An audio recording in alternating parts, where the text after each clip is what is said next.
I'm the principal and co-founder of Children in Freedom School, the first Afrocentric school in Africa. Africa is the center, Black people are the center, Black culture, belief, our languages, who we are, our identities, our greatness are at the center. Now, why Afrocentrism? Is because we have moved away from the center of ourselves. We have assimilated other cultures, especially through colonization, which we have never come out from.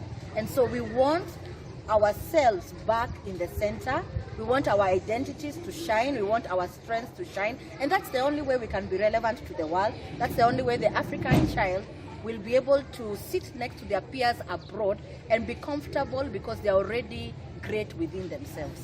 The motivation behind Afrocentrism is that we want Black children to know who they are and to know that they are great, acceptable, enough, good enough for themselves and the world. We have been assimilating other cultures for decades, and this has made us water down who we are and not love who we are, and it's not serving the purpose and the vision of the African and for the African continent. Ngugi wa Thiong'o says that if you know the languages of all others and not your own, you're a slave. But if you know your own and add others, you're empowered.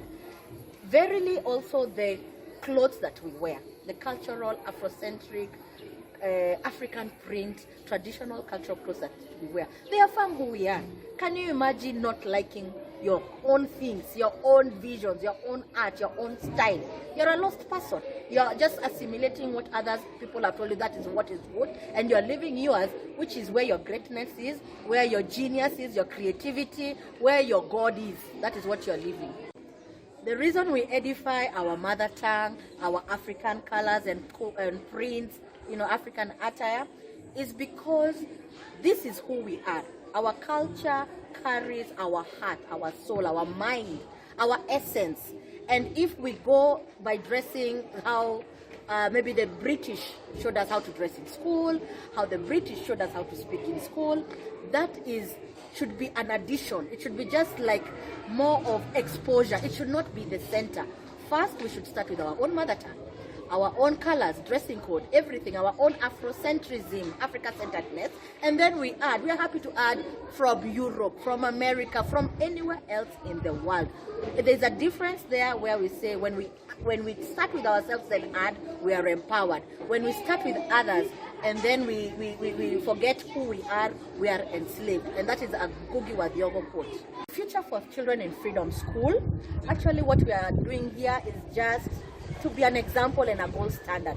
What we are doing should go to all African children, to even international curriculums, because you must also expose children from all cultures that the African is great. So first we do it for ourselves so that the African child grows knowing of how wonderful and how good enough they are, wametosha. Then we also educate others that the African is the one who is the center of every great thing in the world, starting from Dinknesh, the mother of us all, the fossils and in Addis Ababa. For the children. Afrocentrism is very important for the children because it is who we are, it's your culture. Every other great communities out there in the world, great countries, they are centered in their own culture. About what time did it become that an African is the one to move from their culture and assimilate other people's culture? It messes you up.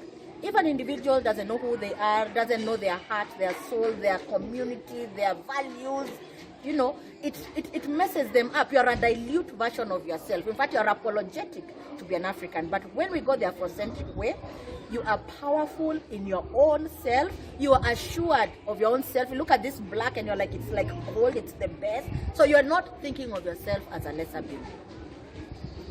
But I think people have different ideas of Afrocentrism.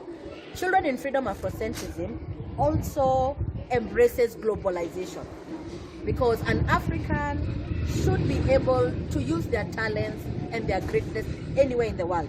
But that African must be sure of who they are.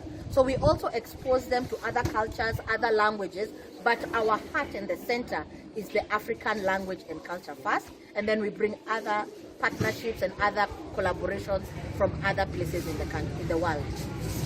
So we teach the Kenyan curriculum, but we add our own freedom curriculum. So that's what makes us Afrocentric. So in the freedom curriculum is a blend of knowing our African culture, African values, African history, true positive African histories where the African was, the main guy starting things, doing things, the innovator of the world. And we also go global, where we do, we are so far ahead in programming. Our children are already making gaming apps. They know how to code.